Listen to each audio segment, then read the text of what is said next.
I have an image of an exploiter Yes. being a balding, middle-aged, overweight man. But what I'm hearing from you is these are 12 to 18-year-old boys. Yeah, and they look like every kind of 12 to 18-year-old boy you could imagine. They usually have very little real-world connections. Does not mean that if your kid is like really impulsive or like doesn't show as much care at time, like does not mean your kid is actively victimizing people online, right? But we are finding, at least in the people who are engaging in said perpetrating behavior, this is what we're seeing to a degree. So those who don't care much about other people's well-being. If a child is playing a video game, they can be locked into a high-risk grooming conversation in as little as 47 seconds. Get in there and game with your kids. Like, live their online life. If your kid is playing Roblox and you don't know what Roblox is, how are you going to have a conversation with them about it? One of the most pervasive themes that we see across this, both for the perpetrator side and on the victim side, is very low parental supervision. Parental supervision doesn't mean parental restriction. We're not talking about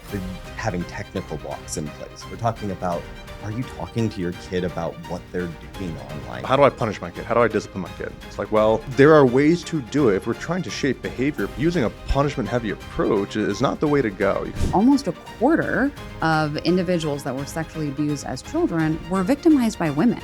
Wow. I mean, I think that is going to shatter people's perceptions. I'm so sorry.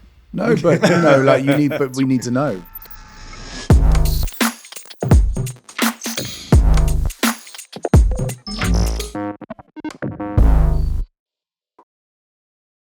So guys, welcome to the next episode of the Hacking Games podcast. I'm really excited today because we've had a lot of feedback from the community, particularly from parents, wanting to understand what can they do, what can they learn in order to create the best nurturing and protective environment for their kids.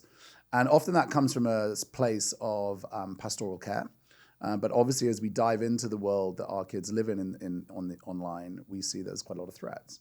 So we wanted to do a series where we have world-leading specialists who can help us understand the realities of the online world, the real threats that face this young generation, and then what we can do to nurture these kids and give them the greatest opportunities to flourish and grow rather than be negatively affected. So today we're really privileged. We're at the Disruption Conference hosted by the NCFTA in Pittsburgh, and we've got some of the world's leading thinkers here. So I'm delighted to have Dr. Stacy Cecchet here, who's got a PhD and is a criminologist and profiler and a specialist in the psychology of exploitation of children. In partnership with Alex Slotnick. Alex is a threat researcher, but most importantly has spent his time recently with the Discord and has seen very close intimacy of what's happening to kids and the exploitation of children online. And then we have Dr. Bansal, who is a specialist researcher in this space of child exploitation as well. So combined, these three brilliant minds have given us an incredible insight yesterday into what's happening with the exploitation of children and what that means from children going from a victim to a perpetrator and perhaps reframing what we think the perpetrator looks like. So guys, thank you so much for giving up your time today. Oh, thanks for having us. Yeah, Not a light topic, but Pav promised to bring some light humor to a serious topic, so thanks very much. But I think it'd be really helpful for people to understand the work that you've done. So can you share a little bit about the research you shared yesterday thematically and help us kind of start to understand this space? Yeah, absolutely. So we've really been spending a lot of time researching this online pattern of harm called sadistic online exploitation. If you're unfamiliar with that, sadistic online exploitation is really encompassing a lot of different online harms, but the challenging thing about this pattern of behavior is it's usually minors or youth who are perpetrating the crimes. So their victims are minors and the people perpetrating the crimes are minors. And our question, and really the hypothesis of like what we talked about yesterday, was what is causing that to happen? What is causing youth to act in a way that is really abnormal and atypical for people of that age group? It is not normal. Believe it or not, it's not normal for a youth to coerce another youth to self-harm or to swat them which is like the fraudulent use of emergency services in an attack. So what we started doing is really asking that question together. I found me and Stacey met, and then we met Pev, and we started to pull in these questions of what does this look like on a practical basis? Like what's actually happening? What's happening in their development? What's happening in their psychology? And what's driving this? And to that end, I built a lot of scraping and the scraping is like basically the automated gathering of data online. And so at this point, I've collected around 7 million messages from sadistic online exploitation groups. That's around 1,046 channels, and that's about 18,000 unique users. Wow. And that's all coming from Telegram, which is a really heavily used platform by these harm groups. They use it as a staging area. They prefer other platforms for different operational aspects. And Alex, frame the scale of the problem to me. What is the scale of the problem of sexual exploitation of children? What does that look like? So there's a number of ways we could think about that in terms of numbers. And the honest answer is it's really hard to frame the scale because the reporting is really bad, to be honest with you, for a number of reasons. Perpetrators obviously not going to report themselves, but also victims tend to particularly minor victims tend to underreport. There's a lot of fear. It brings up a lot of history when you have to talk about these things. So it's really challenging to report. So the true answer is we don't know the scale.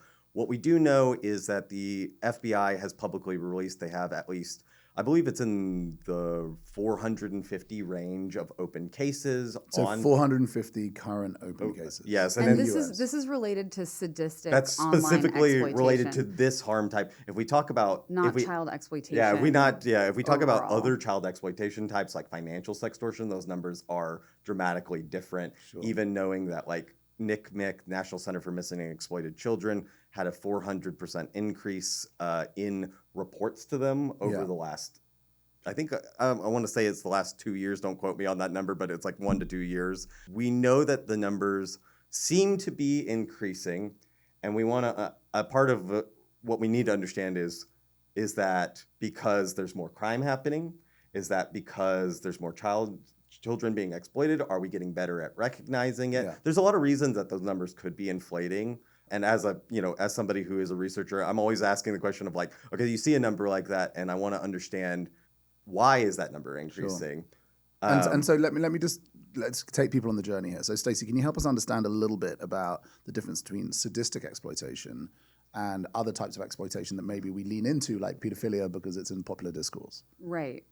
So this specific type of sadistic exploitation, we're hypothesizing, may be motivated by simply the desire to humiliate or degrade or create harm in others. That's what sadism is. It's not, people tend to think sadism is sexual arousal from pain, but actually sadism is arousal from just the humiliation, degradation, and suffering of others. And so, one of the many ways that children are victimized online is not just online sextortion, which is what Alex was just referencing, and it's not what you would typically think of as online grooming and online sexual abuse of children or sexual exploitation of children, like sexual abuse material or something like that. But now we're seeing this kind of relatively new crime type in recent years, which is sadistic online exploitation, which in and of itself, nobody has come up with a name that everybody has agreed to call this crime type. So we're still trying to figure that out. And one of the main reasons why I've been motivated to do this research is that as a criminal profiler and as an embedded forensic and operational psychologist, if we don't understand the lens that we need to use to interpret how this behavior is occurring and why it's occurring, we're not going to be able to disrupt it. So we're not going to be able to properly figure out how to keep our victims safe, how to get them the support and intervention that they need. We're not going to be able to understand how likely this behavior is to continue in our youthful offenders. If we're going to be able to prevent them from repeating this offending behavior, I suspect that we will be able to put some interventions in place to help these kids stop engaging in this behavior, which is where Pev comes in. He's brilliant in this space. But if we don't understand the lens with which to interpret this data, we don't have a way to even begin properly investigating this crime type and working to prevent continued offending and help victims. And Pev, what's the trend here? Like, are we seeing a surge in this sadistic manipulation? Where are we at on the curve? Yeah, it's a great question. I think it kind of goes back to a little bit of what Alex had mentioned too, in terms of, as he was talking about, all right, are we getting better at recognizing it? Or is it happening more frequently, or are victims reporting it more? As a percent, I was thinking yes to all of them, right? Like probably everything is happening in that sense, in terms of we have more recognition of the problem, right? We have more people who are brilliant, researchers, not just in this room, but also at the conference that we've been at, who are actually on, all in the same boat in terms of helping figure out what this problem is. So we have that. We also have more awareness as to what it is. And then we probably also have, maybe to some degree, we probably have a portion of victims who are coming forward and saying that this is what's happened. Okay. And so I think when we talk about the trend, I think it is increasing, but it may not be completely globally increasing just because it's getting worse. It might be because we have more awareness, right? I kind of equate it, as someone who works with parents and youth, youth with behavior problems. People ask me like, oh, but ADHD, everyone has ADHD now. Why is that? Right. And I'll say, well, right. That's like the common cold now. Yeah. And I'll say there are a number of reasons. One, we have a better understanding of what ADHD is now, Yeah. right? We have a better understanding of like things like depression, anxiety, and autism. You have a better way of measuring all that too. So in a very similar vein, it's like, it's increasing, but it doesn't mean it's bad. We're probably picking up the pieces that were slipping through the cracks before. Yeah. And so I think I use that same metaphor for the sadistic online. And take me guys into the psychology of the exploiter. Like, what is it that is creating this in their mindsets? Is it born? Is it nurtured? Is it contextual? That's the question. That's the Right. question, isn't it? One of the things that I was seeing a lot when I first started working these cases, and this is what really brought Alex and I together, is that when I was looking at the behavior that these youthful offenders were engaging in, certainly some of them seemed genuinely sadistically motivated, which was concerning. And some of them obviously, seem like they have some other, mental health things going on, perhaps psychopathy. But I was also anecdotally seeing a really high rate of autism spectrum disorder. Interesting. In the exploiters. Both amongst the victims and the exploiters. Okay. And it's hard to tell when it's just me looking at my cases if this is representative actually of what's really happening or if this is just a bias sample. And so when I first started talking to Alex about it, I said, hey, am I crazy? But these are the trends that I'm seeing. Like, does that seem right to you? Or, did I totally misunderstand this? And Alex said, no, I think actually that does make sense with what we're seeing. And so then, I really firmly believe in data-driven decision-making and evidence-based practices. And so just because I have anecdotal opinions about something doesn't mean that they're valid. Sure. So the opportunity to really explore this from an evidence base, I couldn't pass that up. And Alex is brilliant. So being able to collaborate with him was amazing. Yeah, and I mean, as we talked about it, and it was one of the things that we initially talked about a lot was one of the other names for this harm type is nihilistic violent extremism, and that was a thing that initially really interested me. I'm always intrigued when we start using terms like that, and it's been classified as terrorism by the FBI, and I think Canada has classified it as a terrorism, and I think a couple other countries are considering it. So here's the thing. I don't necessarily think that's wrong. I don't think it's wrong to think of this as extremism, because it contains elements of extremism. One of the features of these harm groups is they often use the iconography and which is the imagery of extremist groups. So one of the big ones that's talked about a lot in conjunction with them is O9A, which stands for Order of Nine Angles, which is to boil it down, they are a anti-normative society extremist group. Their whole idea is that we're going to tear down normative society. It's nihilistic? Yeah, it's nihilistic. I think we can easily classify that as nihilism, and they want to tear down basically normative society I don't know if I fully understand the purpose of that. Just that's their goal. So they do that through a lot of intentional tactics, through coercing victims to produce child sexual abuse material, coercing them to self-harm. These are tactics that have been picked up by groups like 764 or explain 764. So 764 was a group that was founded in Texas by a guy named Bradley Cadenhead in, I think that was around 2020 or 2021. What's interesting, it doesn't get talked about as much, is Bradley Cadenhead was not actually the originator of sort of a lot of these trends. There was a group prior to that called CVLT, led by a guy named Rohan, who is incarcerated in France and is, I know that the U.S. is trying to extradite him.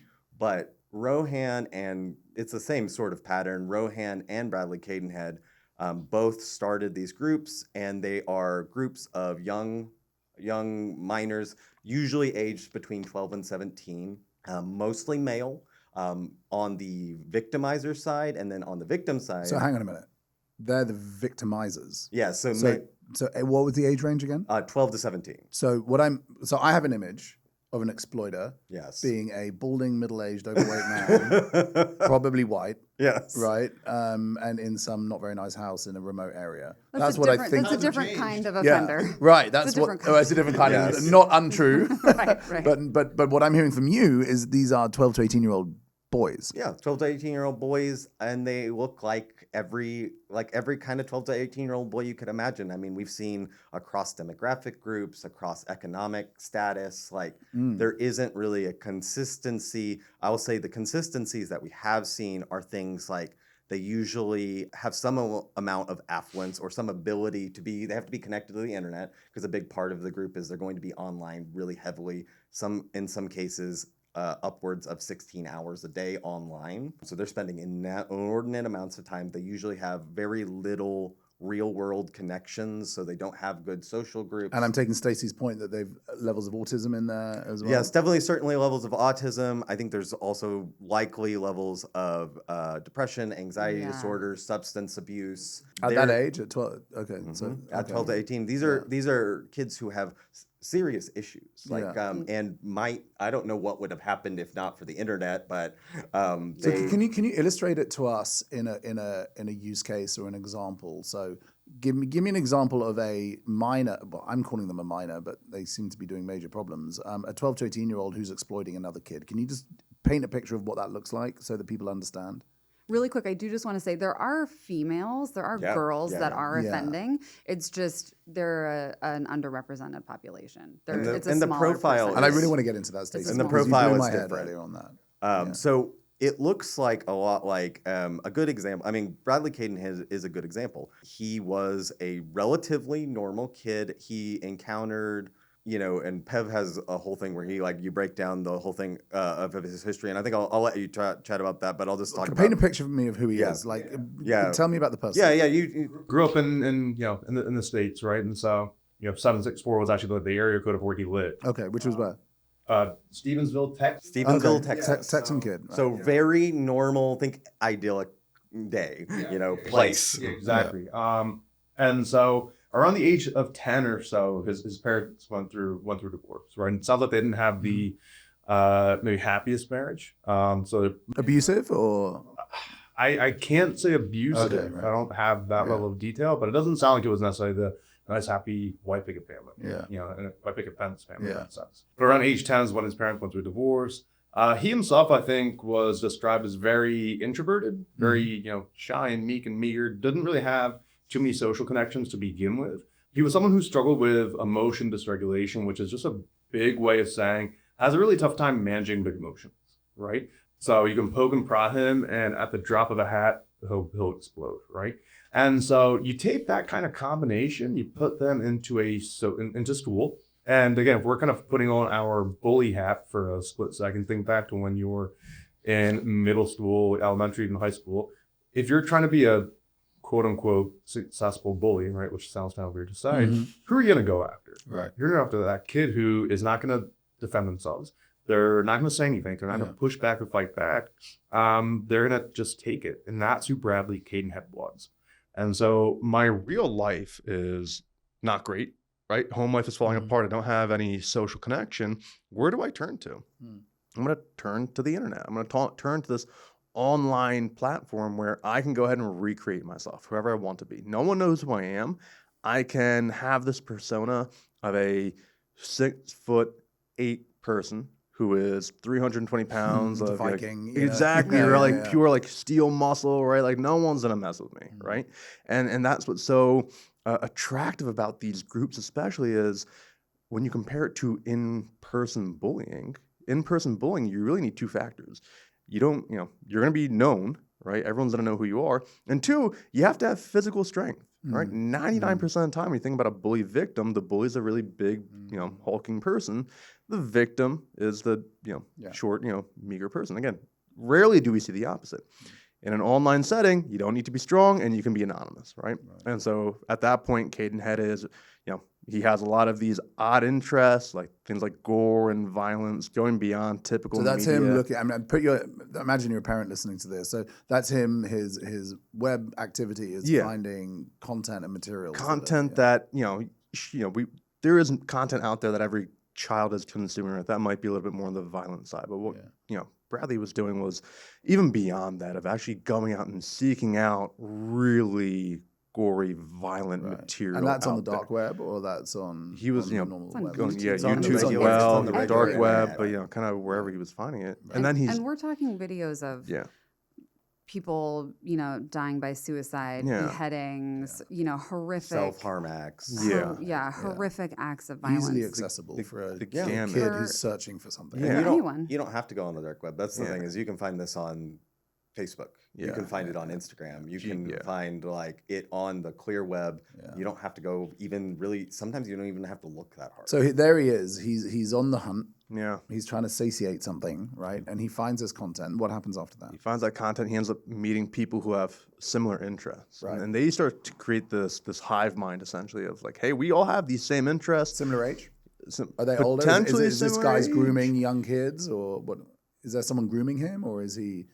In some ways, he's kind of acting like that ringleader. And again, I don't have the data to, see like who he's interacting with in terms of what age they are, in terms of who are some of his minions maybe doing some of this work. And what we can say though, Pev, is like we know that Caden had encountered cult, CDLT. So he encountered this group, and that was led by this other minor named Rohan Rain. Rohan had his own story of like, in some ways not dissimilar, of like some really bad background in his history, had experienced some neglect and some abuse, and had some mental health issues. And so Rohan had been leading the group doing some of the similar things. And so Caden had joined that group originally. And so when Rohan got arrested, that's when What did he get arrested for? He got arrested for, I think the actual charges were for child sexual abuse material. And that's creating it or consuming it? Both. It could be Coercing, viewing it, possessing it, creating it, coercing somebody else to create it. He had quite a bit, and I'd have to go back and check my notes, but I think he had caught some violence charges for like coercing, because he had been coercing young women, minors, to cut themselves. We know that he actually coerced several individuals to commit suicide. And that is active. And he's at what age at that point? He's probably around the time that he was doing it, he was around 16, 17. I think he's now in his 20s, 21 or 22. So if I draw the picture here, so we've got a kid from a very disrupted home life. Yeah. He's, I'm assuming, autistic. He's decoupled from social life. He's searching illicit content online, highly disruptive, like disturbing content. He's then merged with, he's found a tribe, or a hive you called it, which is an interesting mindset actually. It's different to a tribe. And then he has started to exploit others by coercing them to harm themselves and ultimately then to suicide. And that's some sort of insane power trip. Is that right? Yeah. And then, so how does he get, what are his parents seeing at that point? Have you got any insight into what they saw of their child? Were they aware of his tendencies? I think the limited reading that I had, limited details that I knew about the case were that there was concern that he was spending so much time online. I don't think they knew the extent to which his activities were online, though. I don't think they knew exactly what he was doing. And is that your experience, Stacey? Yeah, I was just going to say, I think one of the kind of most pervasive themes that we see across this, both for the perpetrator side and on the victim side, is very low parental supervision, very low awareness of how much time their kids are spending online and what they're doing online. And I want to say parental supervision doesn't mean parental restriction. Like that's not, Right. we're not talking about having technical blocks in place. We're talking about, are you talking to your kid about what they're doing online? You're having conversations because your kids are smarter than us. I have kids, they're smarter than me. They can, and I'm a technical person. And any technical block I put in place, they can figure out a way around So, it. you know, I have this conversation with parents all the time, and I get these kind of frantic looking parents coming up to me after an event and saying, "Oh my God, you've described my son. What should I do?" Mm-hmm. And like my response is always like, when I grew up in the 80s, there was stranger danger. It was like, when you go to the playground, don't go and speak to the drug dealer, and don't get in the car with the middle-aged guy with the puppies. Like, don't do that. Yeah. Right. But where is the stranger danger that we're giving our kids around gaming, particularly because I think that's where the root recruitment is. But then secondarily, get in there and game with your kids. Like, live their online life. And the example I give is there's a brilliant academic out of the UK, and she is a ink and quill type person, right? She is not technical. And she had one child. She's South Asian heritage, highly focused on her wonderful child, and they were super close. And when he was 12 years old, he started pulling away. Okay. And it was distressing to her. She was like, this is my bond. And she said to him, like, what's happening here? And he goes, well, Mom, if you want to be part of my life, you've got to be in Counter-Strike. Yeah. And she was like, what? You've got to play Counter-Strike. So she starts playing Counter-Strike with her son, right? And they play like every day. Now, fast forward 10 years, he's 24 years old. He's living in San Francisco. She's in London. They play 3 times a week. Beautiful. And that's how they engage. And she like built that relationship with her child as he entered a new chapter for life. And like, that is a great example of like being part of their lives in the way that I still take my kids down to the playground and like play football or soccer with them or throw a ball with them because that's what they like to do. I have to go horse riding with my daughter. I mean, do you know how bad I am at that? I mean, it's embarrassing, but we love doing it together. So you're saying like jump into their lives. Give me an example then of like how parents can do that. Like, I mean, I think honestly doing exactly what you're talking about. I think that spending time with your kids and becoming like, I think we all struggle with when our kids are, and me and Stacey both have kids. I know Pev, you don't have kids, but I think you've interacted with a lot of children, so I think you still have that experience of like, you just be present. You be present, and that looks practically like you don't have to love their interests. Doesn't have to become your interests, but you do have to share it. You have to like find the things. And for me, my son loves Greek mythology. He is a huge Greek mythology stan. Like, he loves it. Wants to talk about it all the time. Wants to tell me about Zeus and all these things. Honestly, I'm not that interested in that topic matter, if I must be honest. He'll be delighted to listen to this podcast in 10 years' time. But, I engage with him. And not only do I engage, I actually seek out things to read about it myself, to learn about it myself, so that I can have a conversation with him about it. Because if your kid is playing Roblox and you don't know what Roblox is, how are you going to have a conversation with them about it? And of course, at a basic level. And that's a segue into a topic that I think parents are, if they're unaware of, they should be aware, and if they're not involved in, they should be involved in, which is the Discord. So obviously, Alex, you spent time working at the Discord, and I know that you some topics you can't really talk about. Help parents understand what the Discord is and what they need to be aware of. Yeah, Discord. I mean, Discord is, and I say this, like I think that Discord is potentially a great platform, and I think that can be challenges with any platform which allows people to communicate, because unfortunately, every single great thing that exists always gets co-opted by bad people, right? So Discord is a chat app, and then really what it comes down to is you can do voice and video streaming. Usually Discords are center, and they function in like servers. And think about, if you're old enough, you can think about that of like forums back in the day. You used to go to a forum or a chat room about a topic. This is a new version of that. It's a lot more. So Discords, you have to have an invite link. So they're not strictly public, but they're not strictly private either. So like anyone with an invite link can join a Discord.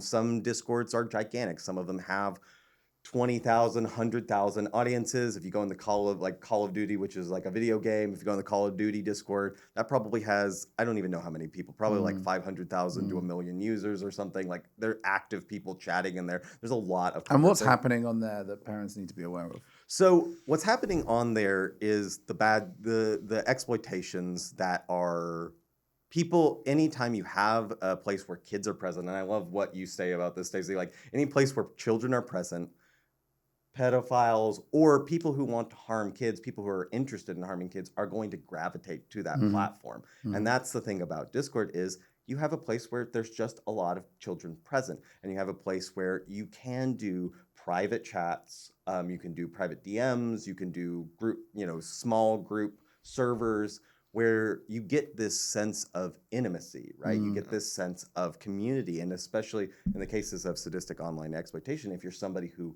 is desperately missing that, desperately feels like I don't belong in the normative society and I don't fit into, my world or my physical world around me, like Pev said, you're going to find a place where you can make that community. And what patterns are you You seeing? can feel guys? like you belong. Yeah, you can feel So, like what patterns are you seeing on the Discord? Like, what is happening to these kids?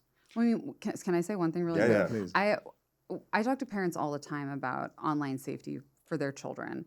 And I think there's this idea that it can take a long time for their child to be groomed into participating in these, sadistic online exploitation groups or relationships or chats, or it can take a long time for, a pedophilic offender, like a sex offender, to groom their child into an unsafe conversation. Because that seems logical. As adults, when we meet somebody, it takes time to feel them out and feel like, oh, I can trust this person, or we can hang out again, but it takes time to build relationship. Yeah.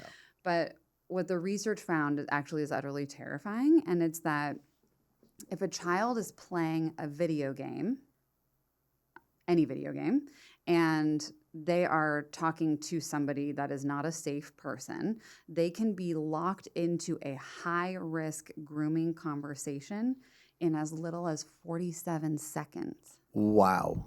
47 seconds. 47 seconds. Okay. Outside of gaming, it can take a bit more time, but less than an hour. But Less so, than half an and hour. what is the correlation with gaming then? Is that because there's a shared topic of focus, or? Yeah, I mean, it's a really easy way to build trust and engage a child. Right. Wow, you're really good at that. Build. Right. Hey, that's really cool that you learned how to do that thing. Oh my gosh, you're super skilled at this thing. How'd you learn how to do that, right?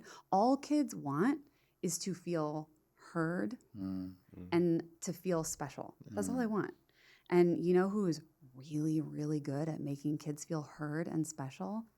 Sex offenders. Wow. And we're not talking specifically about sex offenders right now. We're talking about sadistic online exploitation, which is actually very rarely sexually motivated. It's a totally different group of offenders or perpetrators.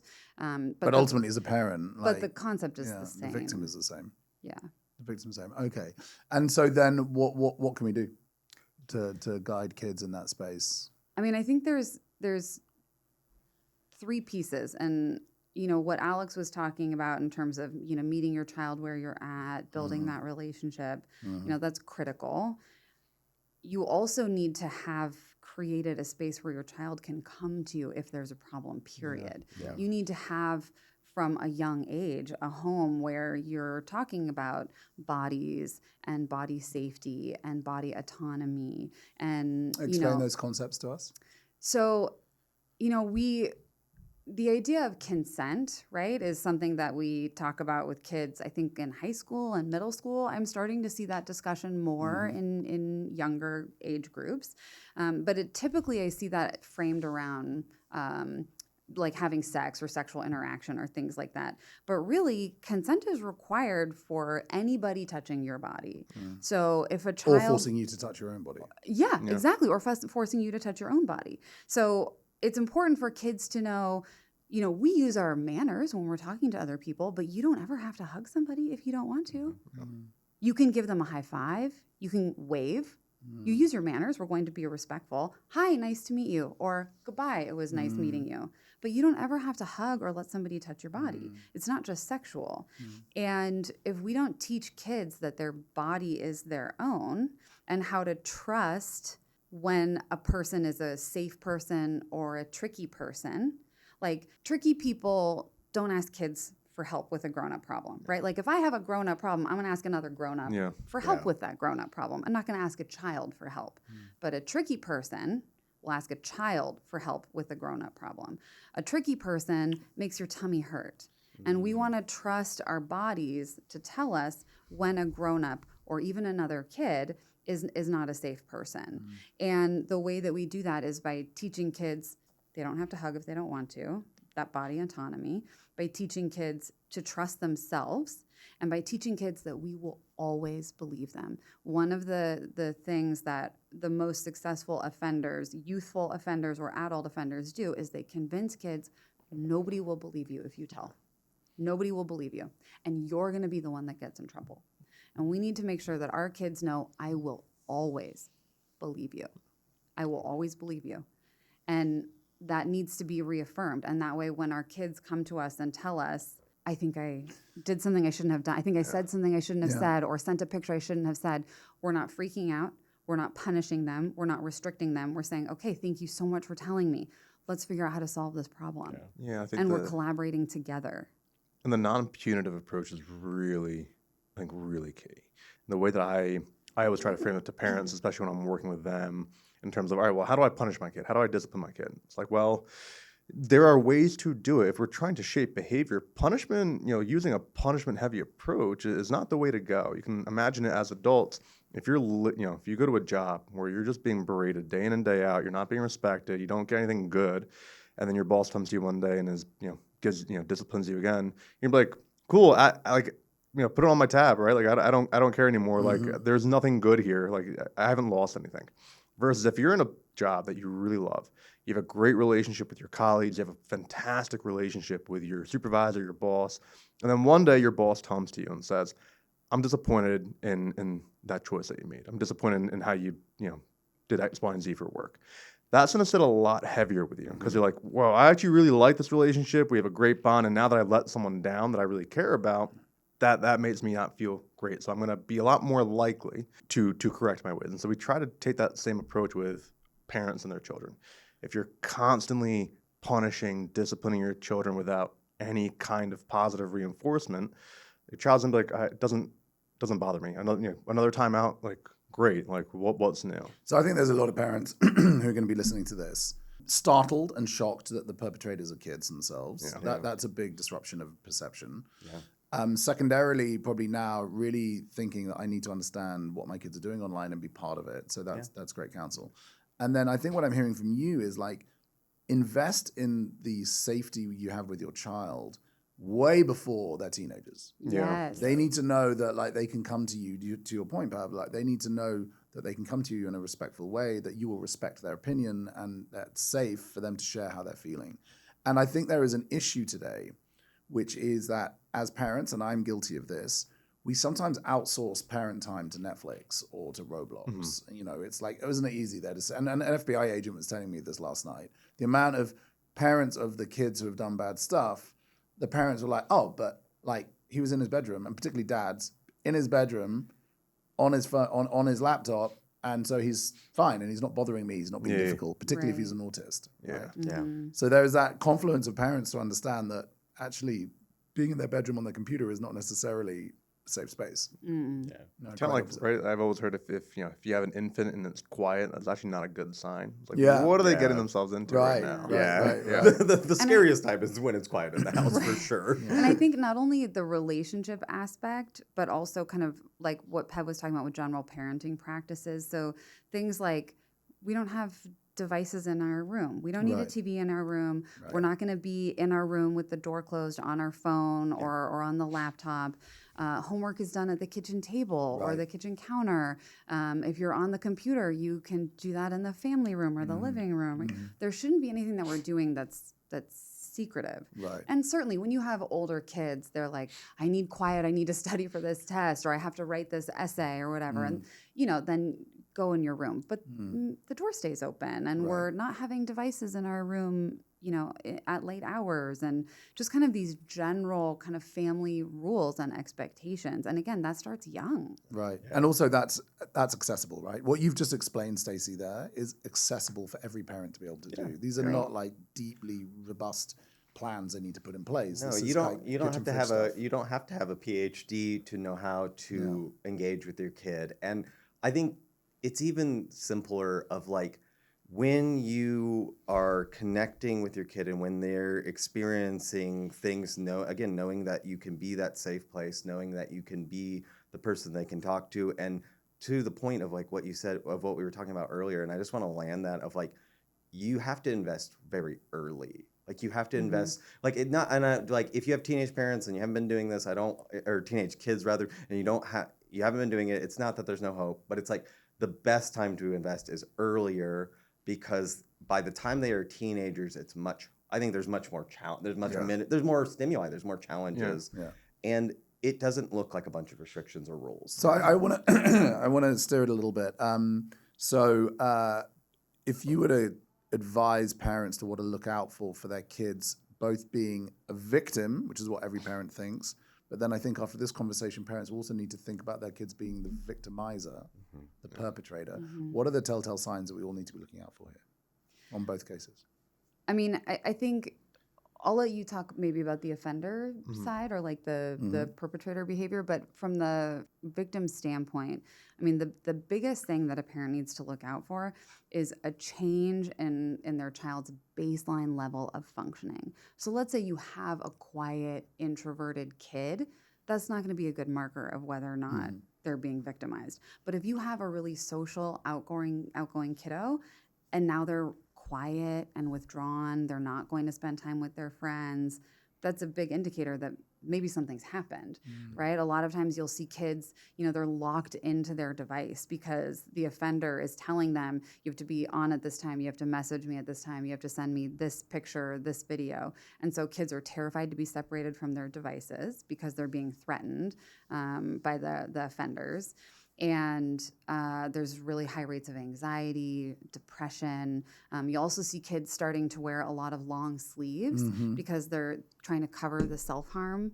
There's also a lot of self-harm that happens on the stomach area. So maybe if you had a little girl or a young teenage daughter, right, and she's normally like running around in the summertime in her bathing suit or a bikini or doing exercise in a sports bra, whatever, some way where her clothes, where her stomach would be visible, and now she's heavily clothed and you can't see her arms, you can't see their stomach. That's the cutting, right? You can't see, you can't see their chest area. And a lot of times that's not only self-harm from cutting, but that will also be cutting somebody's name, their offender's name into their body or things like that. Right, and that's an unfortunately common example of exploitation of a person is to have them effectively self-tattoo the name of the... In the sadistic online exploitation, that's very common. Okay, so those are the telltales of a victim. Is there anything that you guys want to add to that? I'll say also on the... external activities, if your house were to start getting emergency services called out on it regularly. This is swatting. So I'll explain that a little bit because it's not a term. Swatting is basically a practice that has become somewhat commonplace in the cybercrime community, both as a coercive measure and as a punitive measure of like, hey, I'm mad at you, so I'm gonna. And what it is they fraudulently call out emergency services. It gets its name from ideally evoking a violent or militaristic response from a SWAT team. So the example would be Stacy wants to exploit me, so she'll call up the police and say, I heard screaming and gunshots coming from this house, or I saw somebody with a knife stabbing somebody in this house. It has to be to evoke the kind of the response with like firearms and really heavy response. They're really going to try to play up like a violent angle in the call to emergency services. But they, this is also just something they do as a pastime. Yeah. They do it for fun. So it's like, if your house starts getting emergency services called out at even a single time, I think that like where somebody was pretending to be said that there was a gun present or said they were going to commit suicide, that would be a huge red flag. Yeah. If a SWAT team randomly kicks in your door, that's a big red flag. Yeah. That's a big red flag. It's a very U.S. case study, by the way. Like, it's not a European thing, but it is big in the US. And we know that because we have former COM members who have explained to us how that was used as a coercion tool. Yeah. The third thing I know, sorry, go on. I was going to say one other thing in terms of the deviation from baseline also is like grades will be slipping. Yeah. They're not spending time with their friends. They don't want to do their extracurricular activities. Yeah. They're not playing sports They're anymore. disengaging, They're just like completely withdrawn and completely different from how they used to be. And Paul, who you'll know with Rifle, who speaks a lot about the sextortion piece, will also talk about Amazon gift card culture. So if they keep, if the kid's coming to you and say, "Hey, I need $10 of Amazon gift cards, or $50 or $500," that is effectively how they're cycling money. Yes, and that's going to be really true for the financial sextortion side, which is a very different profile from so usually the financial sextorters are going to be adults, versus this where they're going to be other minors, which is the mind blow. So, Pav, tell me a little bit into the how do I know if my child is being the victimizer? Being the victimizer, yeah. It's a great question. We don't have a 100% perfect answer right now. Sure. Some potential signs that may signal to that would be things like, if your child is, enjoys seeing other people potentially in pain or sees them, or enjoys seeing them hurt. If they are, if there's maybe a lack of, care or empathy or remorse for their own wrongdoings, or lack of empathy for other people's, for their own well-being. Things like having an interest in, these odd interests that may not be kind of within typical normal development, which may potentially signal to... What's an example of that, Ben? Yeah, so a very basic example, kind of leans more into this, area of autism spectrum disorder, right? And the classic example that I always give is, most kids, if you give them a toy car, they're going to play with the entire car. But for individuals who are on the spectrum, and especially, those who are on the more severe side, they'll probably be really interested in just one wheel or just a steering wheel of the car. And so if you take that, obviously for parents who are listening, if your kid is just playing with the wheel does not mean, and for all these traits too, right? And like for everything that we've talked about, right? Like if you've made it this far in the pod, like does not mean that if your kid is like really impulsive or like doesn't show as much care at times, like does not mean your kid is actively victimizing people online, right? But we are finding, at least in the people who are engaging in said perpetrating behavior, this is what we're seeing to a degree. So those who don't care much about other people's well-being, if they have these odd repetitive interests, especially in like these sexual interests or these interests in like violence and gore, like how we saw with Caden had this really severe kind of odd interest in this violence and gore, seeking out really violent material on places like Facebook or YouTube, right? It's different than just, I'm watching that movie that I really enjoy and there's some violence in there. No, I'm going out to seek a video out to see someone die by suicide. That's the main attraction. Yeah, as the main attraction. So if we're seeing some of those signs, I as a parent, I'd potentially be a little bit curious as to what my child is doing, potentially reaching out for some professional services. Same with behaviors like at school as well. Like how are they interacting with their peers at school? Okay. Do they have a social circle? If there's someone who teachers are like, yeah, this person seems to run a tight ship. They have a good group of friends, but they're definitely the leader of them. All those as a together could potentially highlight. Okay. Can I add one quick thing? Is animal abusing your family pet. If you were to find that would be a big red flag of not just, I think, sadistic online exploitation, but just in general, like any animal abuse is going to be a huge red flag for the behavior. And what does one do? Like, if you're a parent and you're seeing these trigger points, like, what's the playbook here? Everyone's just excelled big time and blown their cheeks out. So, it's right now, I think, for sadistic online exploitation, this is part of what we're working on. It's like we need to understand what is happening at a psychological level, what's happening at a developmental level, because until we understand that, we won't know how to respond to it. Sure. And that's why we're doing this research. But I think the best thing you can do is know that you are not going to have the tools, all the tools to deal with it. So you need to seek support and probably specialized support, not just like a general psychological practitioner. You probably want to seek somebody who, if you find out that your children was involved in the COM or sadistic online exploitation, you'd want to seek out somebody who has at least some amount of de-radicalization training. I don't think that de-radicalization is a one-to-one fit for this, but I do think it's maybe the best option that's available right now in many regards. So seeking out specialized support.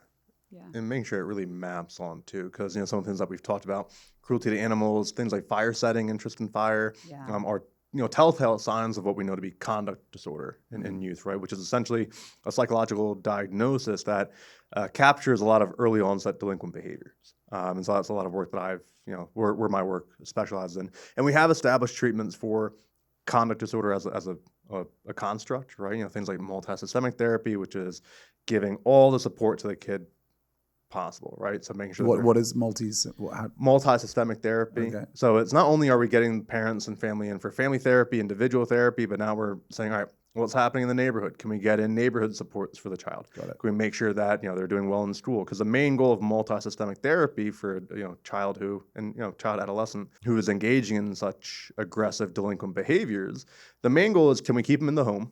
And if the home is the best place for them to be, and we keep them in school too. So from that perspective, we have some established treatments. But when it comes to like this online, the sadistic online exploitation, the fact is we have so much variability, right? Yeah. And what really makes it tricky is that you take someone like Cadenhead, who has that background of a traumatic background, not much of a social community. There are a lot of parents listening who are like, my kid has gone through the same thing. Right. And but of course the fear is, if I raise the flag here, my kid's going to end up in jail. Yeah. Right. And I don't want the feds to get involved. Exactly. So that's a very, guys, I want to take the final couple of minutes to talk about what's next for your research. So obviously you shared work yesterday, which it was like an earthquake. The amount of people talking about it. So massive kudos as a very discerning group of people, 700, 800 of the world's leading law enforcement agents. So massively highly respected. What do you want to research next? What do you want to solve? What do you want to discover? Well, there's two parts, I think, to what we want to research.